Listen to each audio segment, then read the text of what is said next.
Hello guys, welcome to Kate's Corner. Thank you for tuning in. Please like, comment, and subscribe on this video. So today I'm going to be talking about how direct support workers, I'm going to be talking about entry-level jobs into healthcare.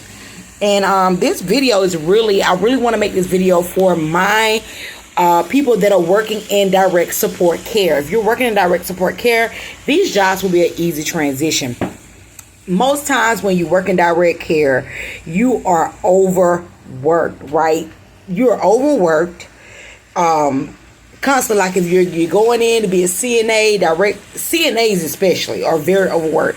CNAs, it may seem good to get a CNA, but you're definitely overworked. You're going to get, especially if you work in a nursing home, you're going to get at least like 15 patients, at the least 13 to 15 patients that you have to take care of alone by yourself. That's a lot. And then not only that, you're overworked. Even if they're not giving overtime or you're not doing overtime, 15 people that you got to bathe, feed, lift. And I mean lift for every little thing. Lift them out the bed to go to dinner.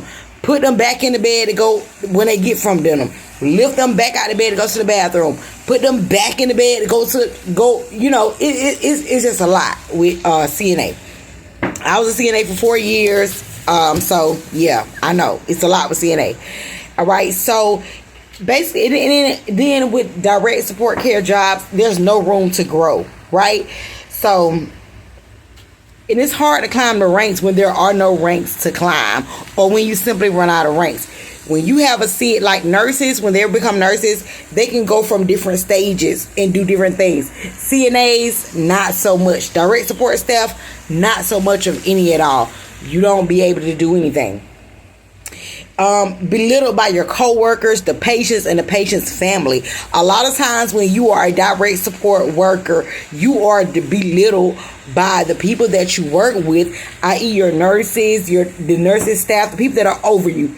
They belittle you, and I don't know, like when I was a CNA, I used to feel like everybody looked down on us or whatever. Nobody really gave a fuck about what we did. Excuse my language. All right. So, and you hate talking about your job. Like, people ask you what you do. You really don't want to tell them you a CNA because what's the first thing? Oh, she wipe her ass all day. Because basically, that's what you doing all day. A lot of times, it's CNA work. You lose advocates or don't have no advocates. And what I mean by that is, CNAs really don't have advocates for them. There's no company that you go to. It's really no head CNA who's allowed, or a supervisor that's a CNA that's allowed to make decisions on behalf of the other CNAs. There are no advocates for you in direct support staff. Procrastinate. You procrastinate when you get ready to go to work. You don't want to go do that shit. You be tired. You just got off it. You work a 7 to 11. Now you got to go back in at 3 and work a 3 to 11 or 3 to 7. And it's hard, you know.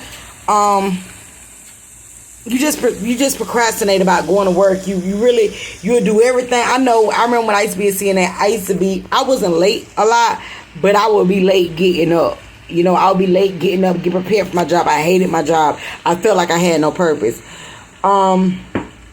Underpaid. That's another thing. Like, for the amount of labor work that CNAs and direct support staff do, they are definitely underpaid. A lot of these jobs are minimum wage jobs, or either barely above minimum wage. And I tell people, wouldn't you rather be sitting at a desk or doing something very less physical for the amount of money that you make, right? Not learning anything new. You're not going to learn anything new. A lot of times when you're a CNA, all they want you to do is be a CNA. They're not going to teach you anything new to advance your career, or even tell you. You're not going to really learn anything new. You didn't gain all the skills you need using all the lifts. It's really no other avenue to learn anything else.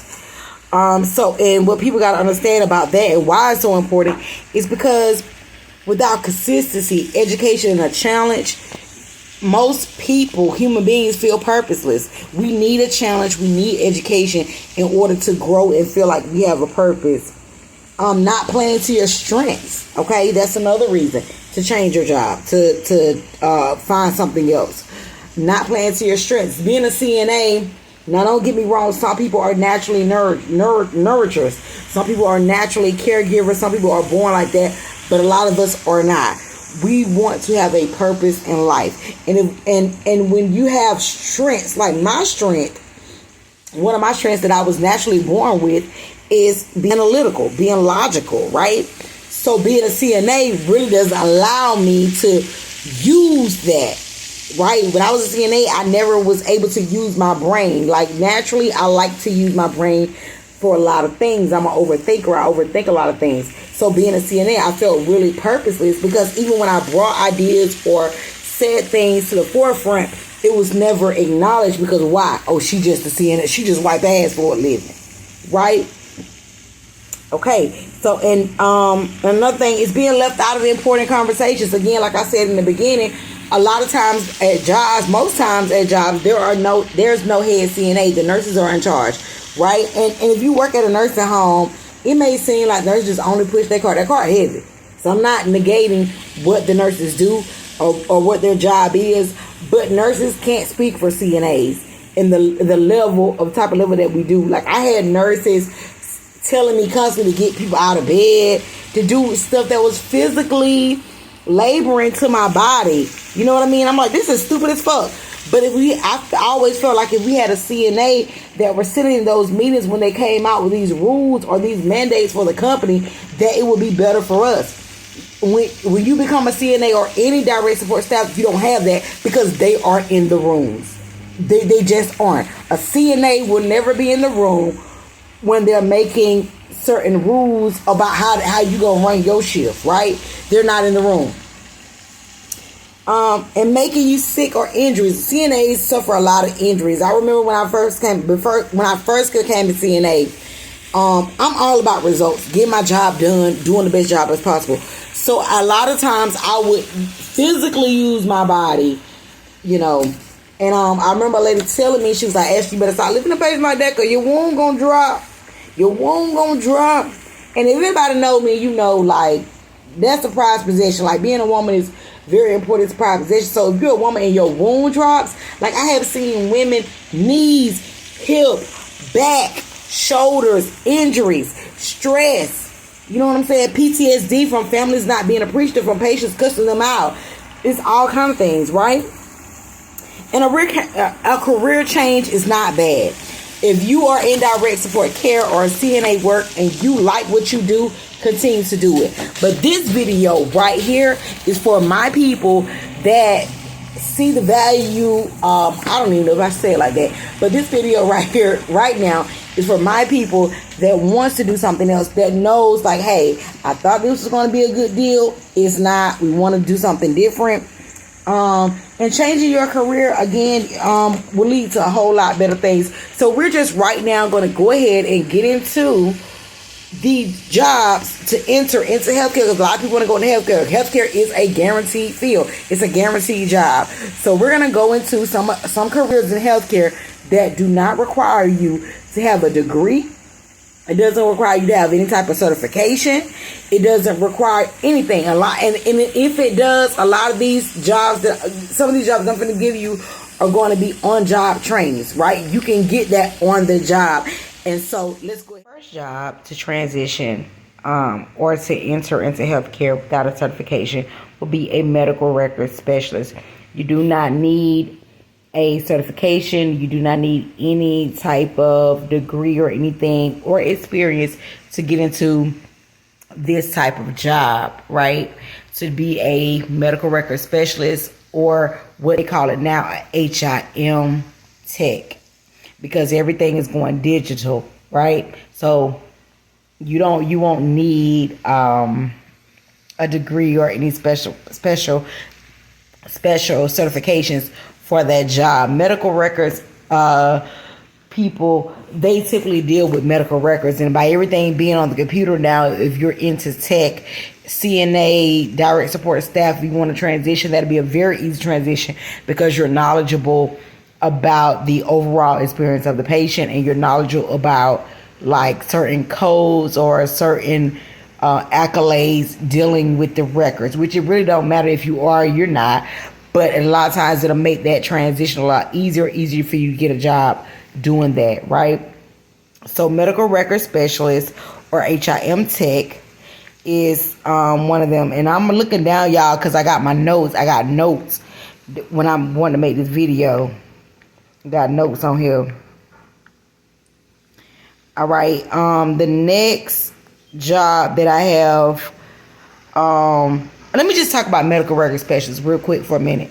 And HIM, health information management. Let me just talk about that for a second. With health information management, you can go really far. You could be all the way to a compliance officer at a hospital. You can be a risk manager, risk management officer, or risk management manager in a hospital or any type of organization once you enter into medical records. Because again, medical records does with a lot of compliance things, because you have to be in compliance in order to make sure that the organization gets paid for the care of the patient, right? Okay, so that's one, and then we'll dive deeper in. I'll dive deeper into that in another video. But y'all, I think anybody who's in direct care is gonna love that video. All right, medical assistant. A medical assistant. A lot of times people don't realize that you don't have to go to school to be a medical assistant. A lot of times these jobs will train you to be a medical assistant on the job. You do not need a certification for that. The best route to go on when you want to do that is go to apply at doctor's offices. Like, so if you got a doctor's office in your location, apply there to be a medical assistant. Okay, and they will train you on the job, give you the certification and everything. You don't have to have it before you go there. But especially if you already got CNA experience or CNA certification, or you have got experience in any type of direct care, it'll be so much easier for you to transition to a medical assistant job, because you're basically doing the same thing, but you're doing more. And that's another thing. Education. Remember what I said in the beginning? Education. You're going to learn how to do drug testing. You're going to learn how to do a lot of things in that medical assistant title. The next job is medical receptionist. A medical receptionist, simply they work at a receptionist. They're a receptionist. You can take that and you can go anywhere. But if you specifically want to be in healthcare, go to the doctor's offices, apply for medical receptionist. You can go hospitals have a lot of medical receptionist jobs, like patient registration, outpatient, doing the documents or whatever for the people to go outpatient. Usually that's one and the same, because they usually, when they hire people, they're going to either put you if you work at a doctor's office or even at a hospital, they're going to either put you, when you get your job, you're going to either be doing the intake or the outtake, right? So, and I say intake is a lot more thorough and a lot more in depth than, so if you can get a job as an intake, when you being a receptionist, doing like when they coming in, because you're going to be building the charts. And even if you are not building the charts, you need to put yourself in a position as a medical receptionist to know what goes in the chart, because what goes in the chart and things like that. More details will be coming in another video about that, because I have also been a receptionist at a very predominant doctor's office in my location, right? And that goes under unit secretaries and all of that. So like back in my day, I used to think unit secretaries had to be a nurse.